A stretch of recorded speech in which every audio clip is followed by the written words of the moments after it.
और वो मिशनरी गए, उन्होंने बहुत सारे लोगों की सेव द सोल करी और आज पूरे नॉर्थ ईस्ट के अंदर, पूर्वोत्तर राज्यों के अंदर 90% क्रिश्चियनिटी है, 90% क्रिश्चियन लोग हैं। क्यों पूरी दुनिया में फैल रहा है ईसाई धर्म? इसकी शुरुआत कैसे और कहां हुई थी?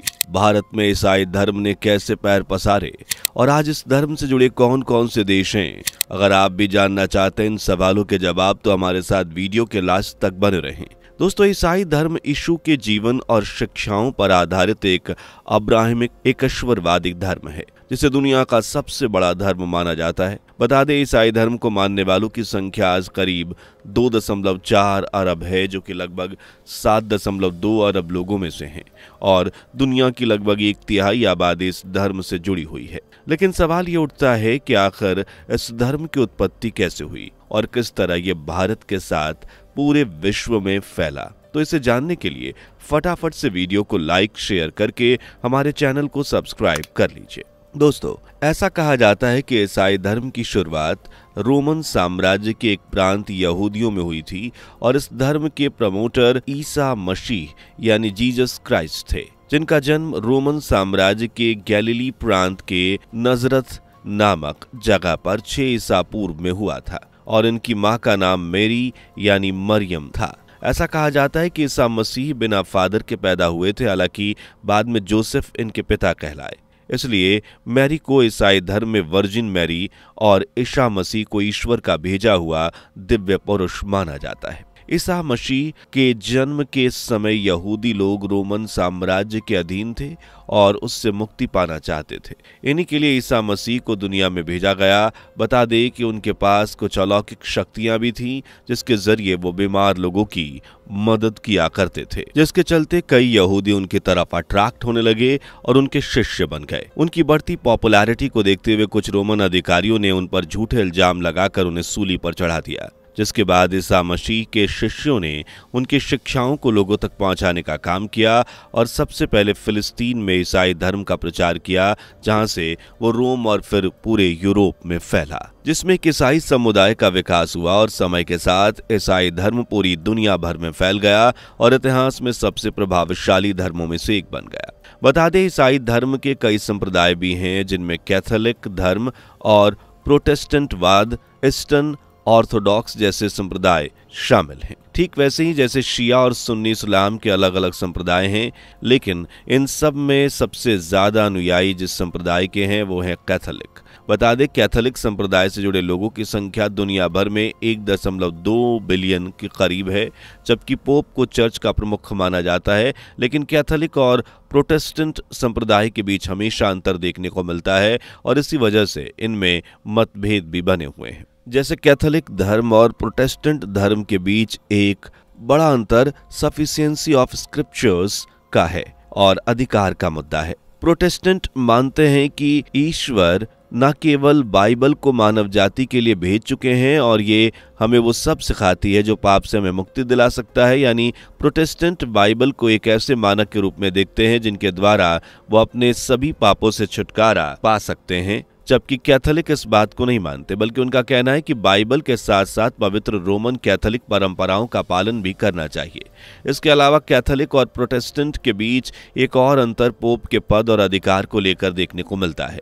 जैसे कैथोलिक धर्म के अनुसार पोप क्राइस्ट के पादरी हैं और चर्च के प्रमुख रूप में यीशु को रिप्रेजेंट करते हैं, इसलिए उनके पास कई तरह के नियम लागू करने का अधिकार भी है जो हर एक ईसाई को मानना चाहिए। जबकि दूसरी ओर प्रोटेस्टेंट मानते हैं कि कोई भी इंसान ऐसा नहीं जिससे कभी कोई गलती ना हुई हो, इसलिए केवल ईसा मसीह ही चर्च के मुखिया हैं। इसके अलावा कैथोलिक धर्म सिखाता है कि केवल कैथोलिक चर्च ही बाइबल को सही तरह से एक्सप्लेन कर सकता है, लेकिन प्रोटेस्टेंट मानते हैं कि बाइबल सिखाती है कि ईश्वर ने पवित्र आत्मा को सभी पुनर्जन्म वाले लोगों में निवास करने के लिए भेजा है, जिससे सभी को लोग बाइबल के संदेश को समझ सकें।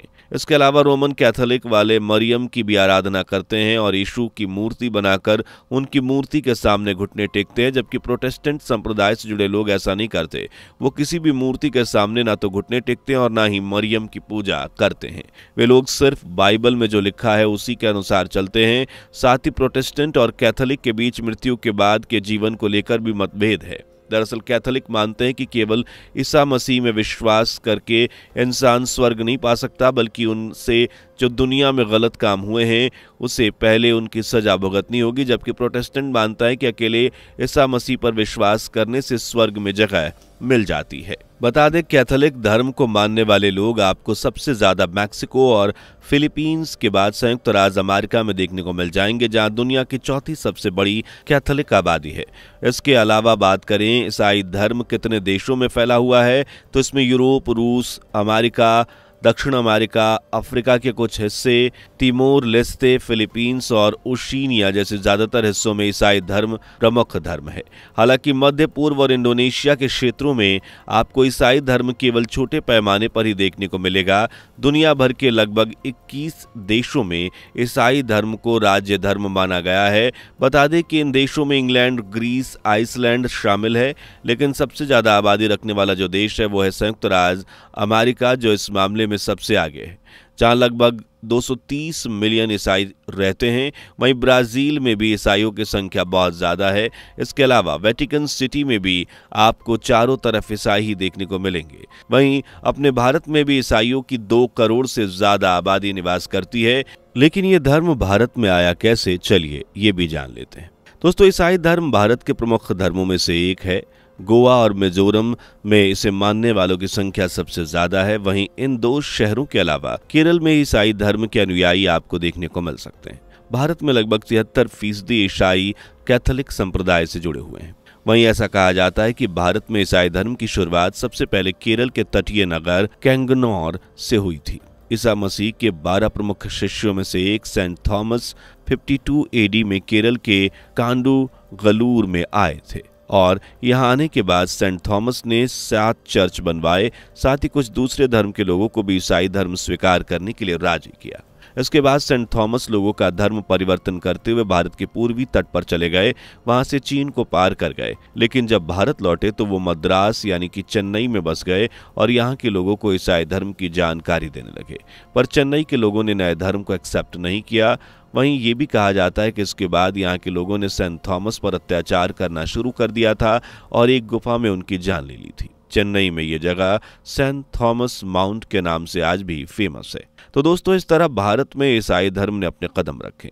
वहीं ईसाई धर्म की जो सबसे खास बात है वो ये कि इसके प्रमोटर्स कभी भी अपना धर्म दूसरे पर थोपते नहीं और ना ही किसी को जबरदस्ती इस धर्म को मानने के लिए फोर्स करते हैं, बल्कि समझदारी से लोगों को ईसाई धर्म जोड़ने का काम करते हैं। जैसे सिख जब हाथ के कड़ा पहनते हैं तो उससे पता लगता है कि ये कड़ा उनके धर्म की निशानी है, जिससे कोई दूसरा धर्म नहीं पहन सकता। लेकिन ईसाइयों ने अपने क्रॉस को एक फैशन बना दिया जिससे कोई भी पहन सकता है, क्योंकि उन्हें अच्छी तरह से पता है कि अगर हम अपने क्रॉस पर बहुत तगड़ा नियम लागू कर दिया तो किसी ऐसे मत पहनो या वैसे मत पहनो, क्रॉस पहनकर शराब नहीं पी सकते या कोई गलत काम नहीं कर सकते, तो फिर लोग इसे पहनने से कतराएंगे। इसलिए उन्होंने क्रॉस पर कोई भी नियम लागू नहीं किया। यानी आप समझ सकते हैं कि ईसाई कितनी दूर तक की सोच रखते हैं। जबकि हिंदू धर्म में आप रुद्राक्ष माला पहनकर ना तो शराब पी सकते हैं और ना कोई गलत काम कर सकते हैं। इसी वजह से कई लोग इसे पहनने से बचते हैं। जबकि ईसाइयों ने क्रॉस पर पाबंदी न लगाकर लोगों को यह दिखाने की कोशिश की कि भाई आज़ादी तो यही है, जो करना चाहो वही करो। इसके अलावा ईसाई कभी भी किसी स्कूल या कॉलेज का नाम अपने भगवान के नाम के ऊपर नहीं रखते, और अगर उन्होंने रख भी दिया और बराबर में ईसा मसीह की मूर्ति भी लगा दी तो उसके नज़दीक आपके केवल हॉस्पिटल या अनाथ आश्रम ही देखने को मिलेगा, ताकि जब लोग इसे देखें तो उन्हें ईसाई धर्म की भलाई नजर आए। और ये धर्म कितने लोगों का भला करता है ये आप सोचें। और सच में दोस्तों, इनकी जो मिशनरीज होती हैं वो गरीबों के लिए काम करती हैं, और इन मिशनरीज में उन लोगों को ईसाई बनाया जाता है जिन्हें समाज द्वारा धिक्कार दिया जाता है, चाहे वो गरीबों की वजह से हो या सामाजिक तिरस्कार की वजह से। लेकिन ईसाई उन्हें अपने समाज में लेकर आते हैं और उन्हें शिक्षा देते हैं और अपने साथ बैठने का अधिकार देते हैं। यही नहीं, उनकी हर परेशानी को दूर करने के लिए कई कदम भी उठाते हैं। यही वजह है कि आज ज़्यादा से ज़्यादा लोग ईसाई धर्म से जुड़े हुए हैं। तो दोस्तों, आपको क्या लगता है ईसाई धर्म फैलाने का कारण क्या हो सकता है? अपनी राय कमेंट बॉक्स में ज़रूर बताएं। वीडियो पसंद आई हो तो वीडियो को लाइक शेयर करके हमारे चैनल को सब्सक्राइब कर लीजिए। दोस्तों, आपके स्क्रीन पर 2 और वीडियो दिख रही हैं, जिसे देखने के लिए आप स्क्रीन पर क्लिक करें। दोनों देखिएगा, बहुत अच्छी वीडियो बनी है।